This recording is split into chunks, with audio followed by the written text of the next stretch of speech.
Hello, everybody. Huge thank you to everyone who's joining us today on today's LinkedIn Live. We have a really exciting group of speakers today on a topic that happens to be very near and dear to my heart, and that is partnering in the supply chain tech space.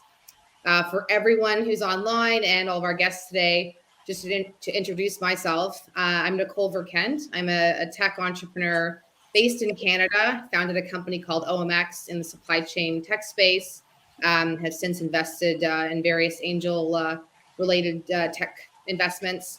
And I worked on a partnership with SAP in 2017 and actually worked with Jeff through that. So I joined the Scoutbee Strategic Advisory Board a few years ago now, and absolutely love this company and love what they're doing, and really excited to moderate today's session. So for all of you who are joining us live, please send us questions in the comments right on the LinkedIn Live. You'll be able to see that box as you're watching along.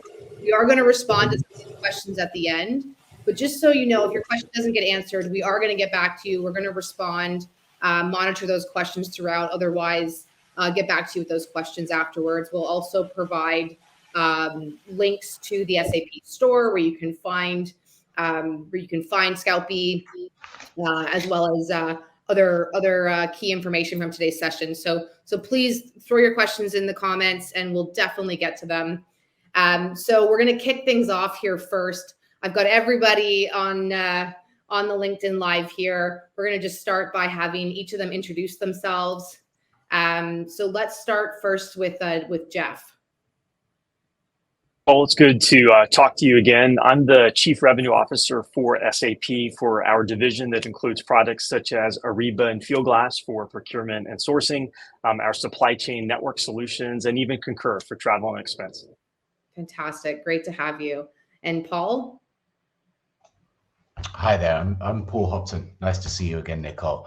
I'm CTO at Scoutbee, so I have responsibility for the technology and the product we build, and obviously work very closely with the SAP team to build this great product. The brains behind the organization, right? Gregor? Hi, thank you, Nicole. I'm Gregor, founder and CEO of Scoutbee. Have been with the company for a while then. Very beginning. And then finally, Darryl. Thanks for having me today, Nicole. I'm Darryl Gray. I'm the Global Vice President of our Software Partner Success organization, really responsible for our software partners that build and integrate solutions for SAP for the benefit of our customers. I work very closely with our CROs like Jeff Collier, right, to complete their solutions with our software partner innovations.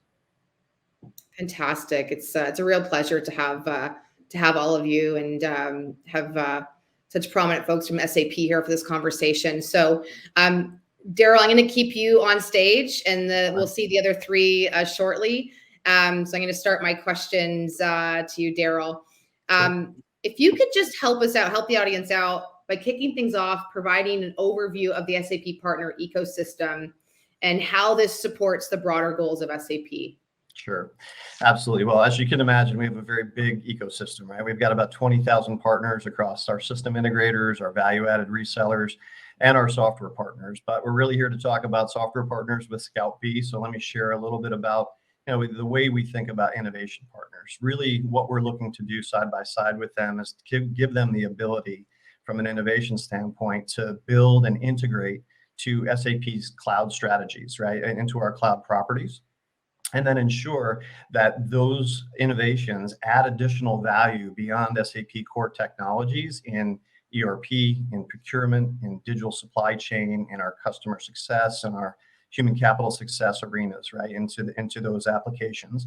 Because we know as an SAP company, right, we can't possibly deliver all of that technology, right, across 25 different verticals, multiple micro verticals, multiple lines of business, right? So what we're doing really is to focus on the core capabilities that we have, right, from an SAP perspective, really double down and layer in our artificial intelligence capabilities, right, at the intersection point of our business and technology, right, which really gives SAP a great pole position there, and then leverage our innovation partners side by side to really create solid business outcomes with them across those core competencies that SAP is bringing to the table, right? And then what we intend to do as we embrace that AI capability for our customers to get really solid outcomes is then extend that functionality, like a one SAP functionality, like SAP Joule, for example, and our other AI capabilities in our business technology platform for them to take advantage of it and then have the customer really have a seamless experience, whether they're inside of SAP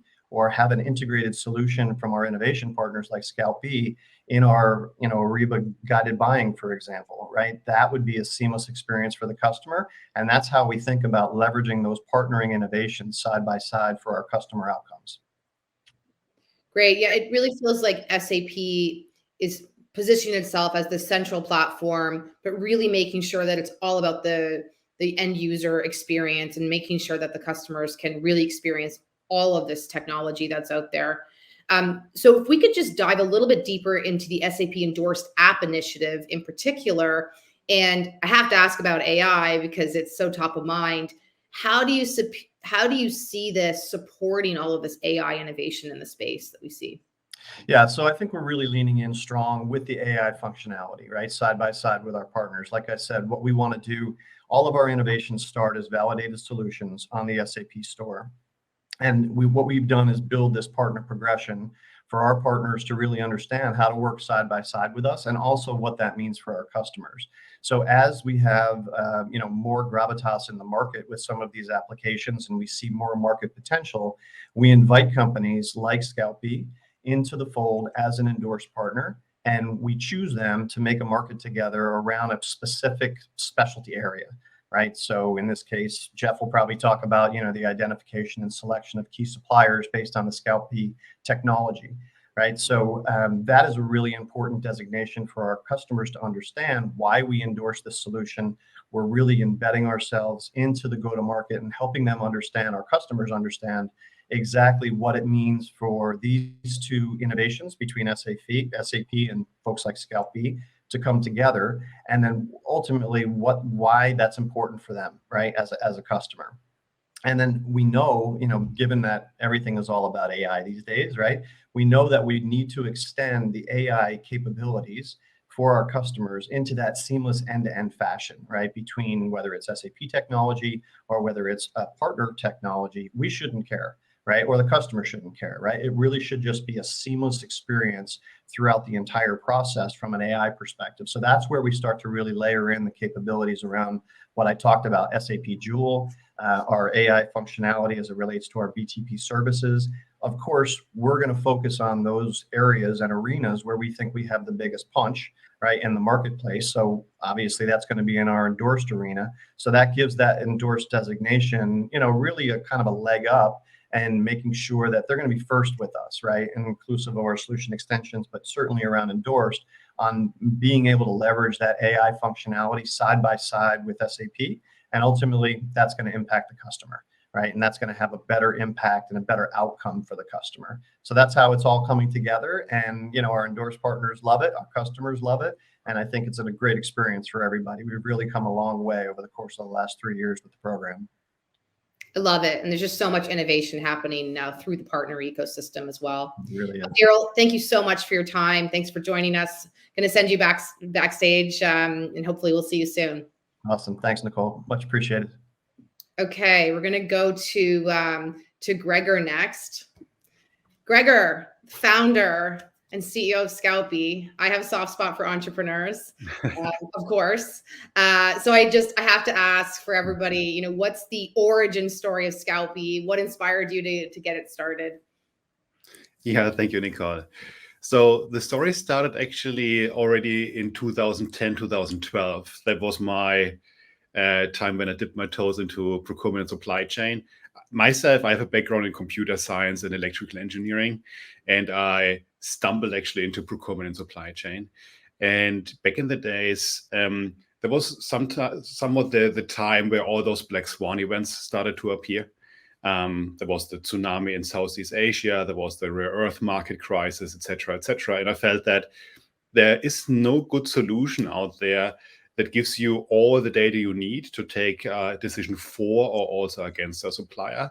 And also no solution out there that gives you actually a very good market overview in a short period of time. And that then led to the foundation or the founding of Scoutbee 2015, where we started off with our supply discovery solution and helped companies around the world to find suppliers and get the most critical data within a mouse click. So I heard the entire company started with a tsunami in Japan, and I'm going to stick to that origin story. So for those of you that have joined us today who aren't familiar with Scoutbee, Gregor, maybe you can just provide short overview of the company, and then particularly the difference between the supplier scouting functionality and, say, just Google searching for something. Yeah, so Scoutbee has one core product in the back end, and that's our supplier graph. So we have a lot of data from a lot of suppliers, and we have mapped this out in a massive foundation of data. And we are utilizing that for supplier discovery first and foremost.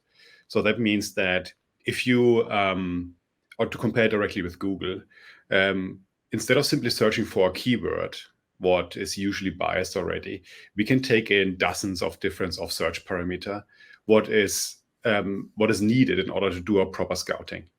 One simple example, if you go to a metal company and you look, for example, for CNC parts, it's almost impossible to identify the difference between a CNC metal supplier that provides automotive versus the jewelry industry.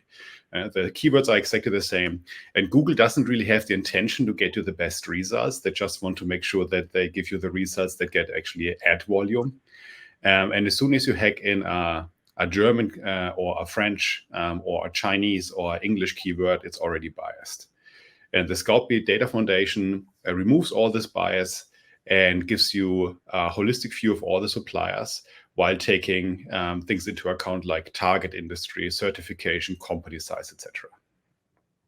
Yeah, I personally find there's almost too much data with Google. What really attracted me to Scoutbee was this idea of these bees constantly updating data from that is available online, because I find that's a huge hole with most web-based supplier solutions, is that the minute data's been uploaded into it, it gets stale. And so I always found that as something that was really unique.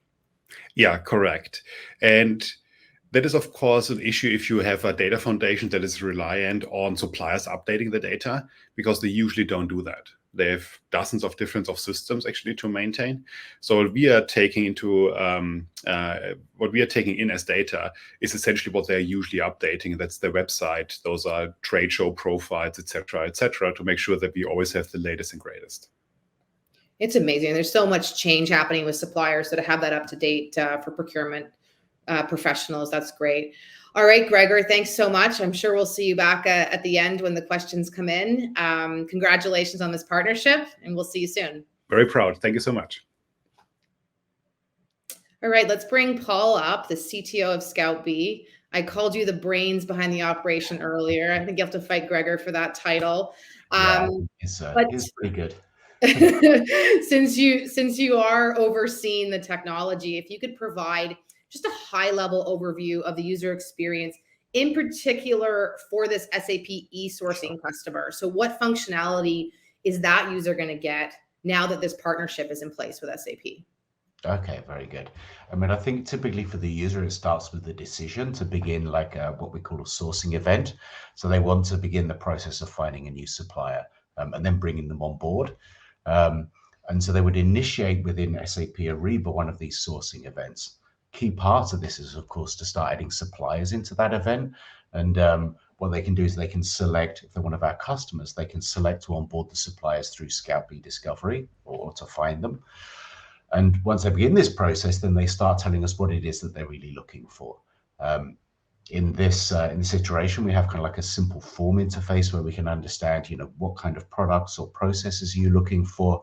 What are the certifications? What type of companies are you looking for? And really build up a full picture of what it is. We then go off and we start working against that data foundation that Gregor was talking about to find some first results. But typically we then start to go beyond this, and kind of like the little bees you were talking about, we go through and then start searching the internet. So we have a bunch of AI crawlers, and we really try and identify the best suppliers for customers. This can take a little while. Once the results are ready, the user gets an email and comes back and has a look at it.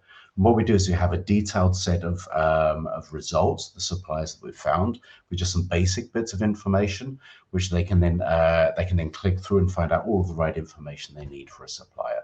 And once they've identified what the right few ones are, then they can just select them and bring them forward into the sourcing event. So it's quite tightly bound to the whole sourcing event. Yeah. So let's jump into that, because I know there's a lot of people don't want to log into a million platforms today. Sure. There's so many different SaaS platforms. Mm-hmm. So can you describe how tightly bound this integration is going to be? What will be the user's experience if they're using both solutions? Sure, exactly.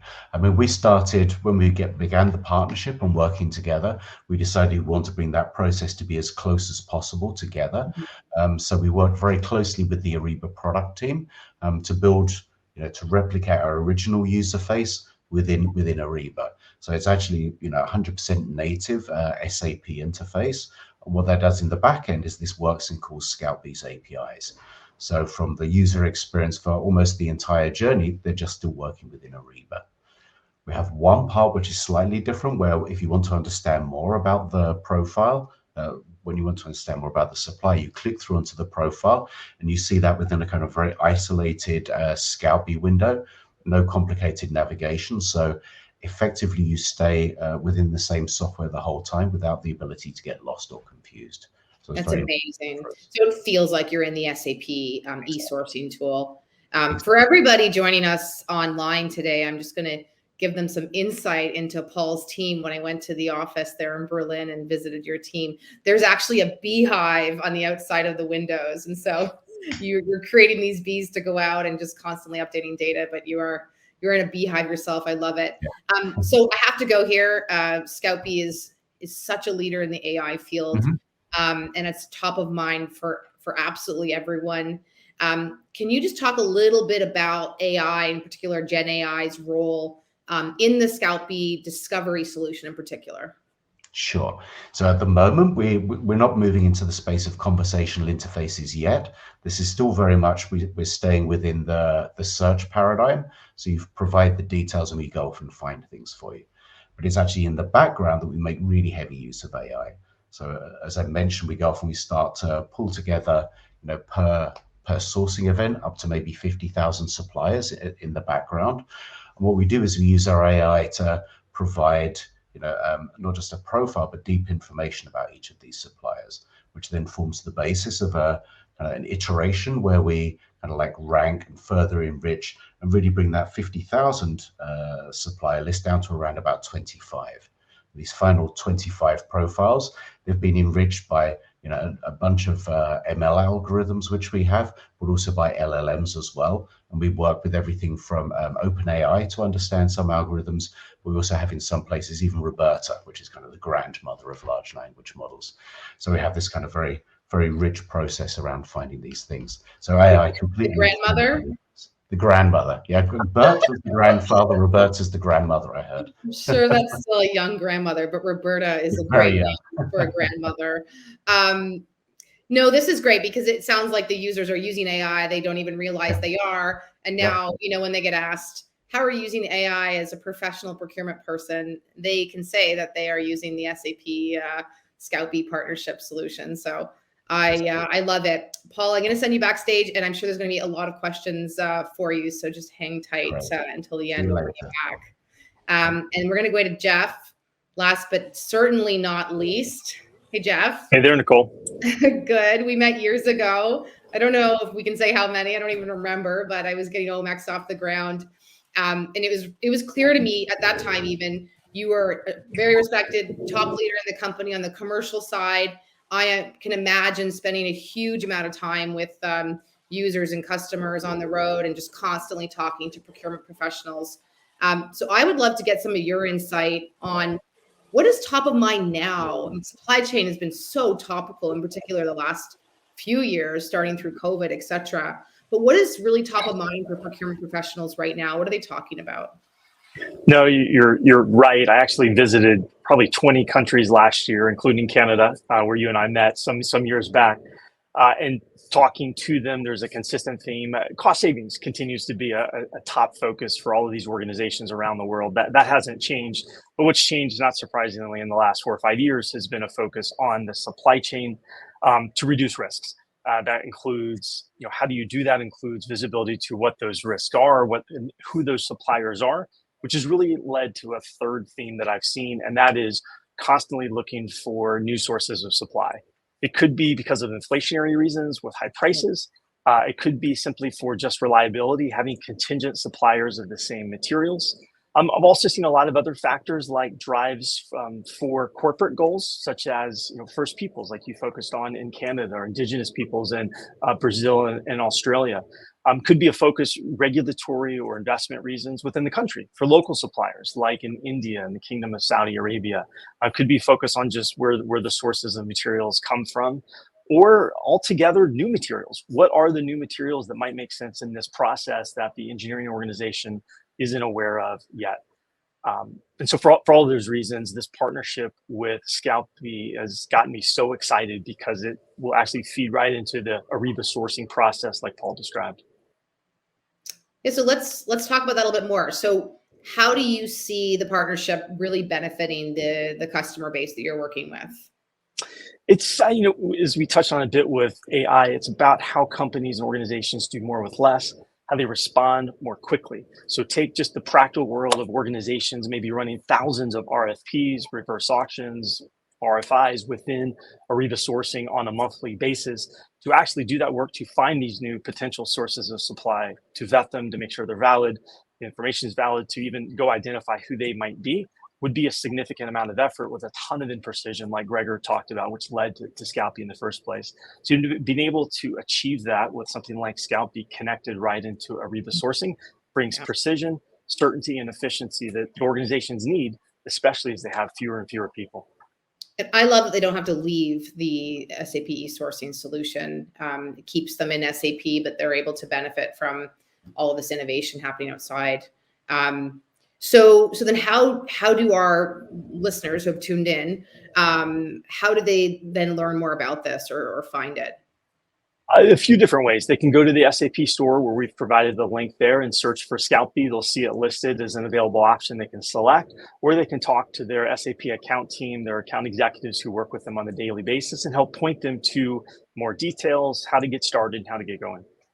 I love it. Huge kudos to you and the team. I'm biased, but I just absolutely love these partnerships. And I mean, one thing I experienced through the years in manufacturing and all the things I've done is sometimes it's this one little small supplier that screws your entire business up because you don't have a backup. And so having this data is so key. So from the start, we heard Gregor talk about the tsunami in Japan to coming up with these solutions. It's great.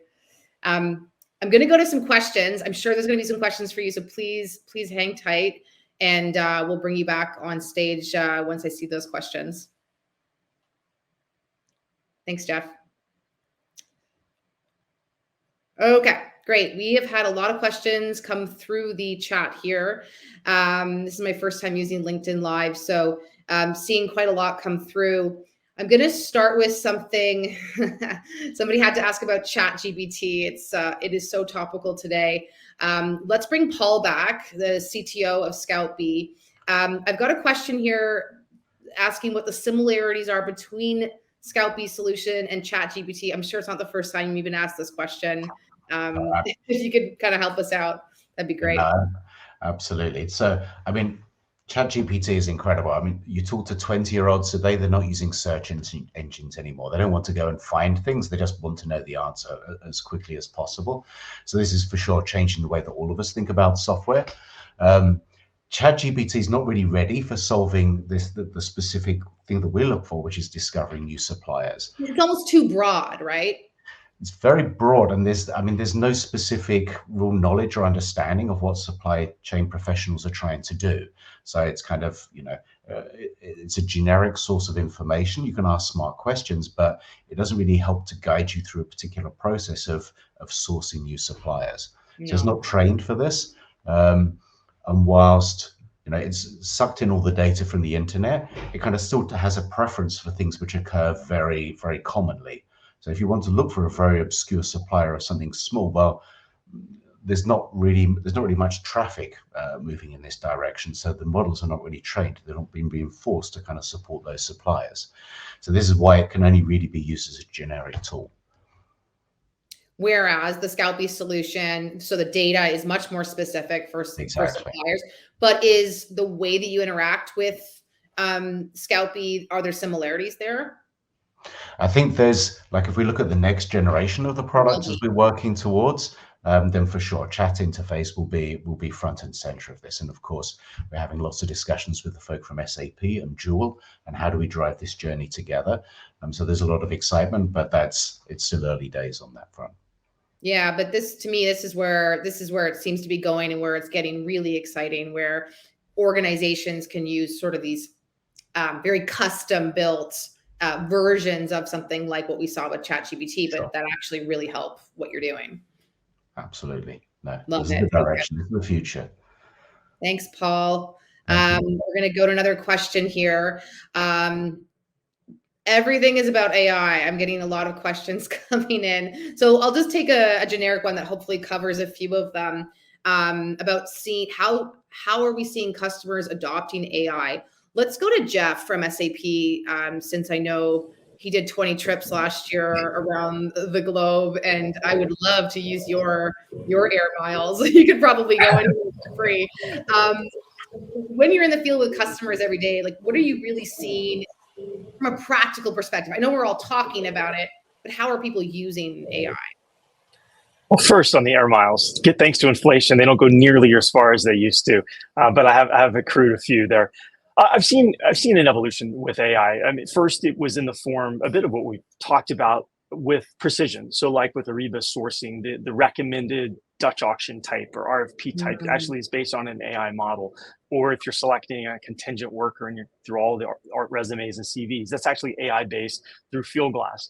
And then as Paul talked about with Scoutbee, kind of the next iteration I've seen, or the next more advanced step, would be the effectiveness that you get from the supplementing of the supplier profiles like he talked about. And then that now kind of takes us into that third wave or third evolution, which will be more of the chat-based interactions, the generation, which has gotten us all excited as consumers with tools like that. And that's where we really will then complete the gap on doing more with less, much more efficiently with the precision that we see today. It almost feels like not all the customers realize they're using AI. They're just getting much better results, and things are happening faster, and there's more data to rely on. That's exactly right. And in some case, that's how it should be, where you get the most efficient, but with no bias, with the reliability that you need as well. I love it. Very, very exciting. Okay, thank you, Jeff.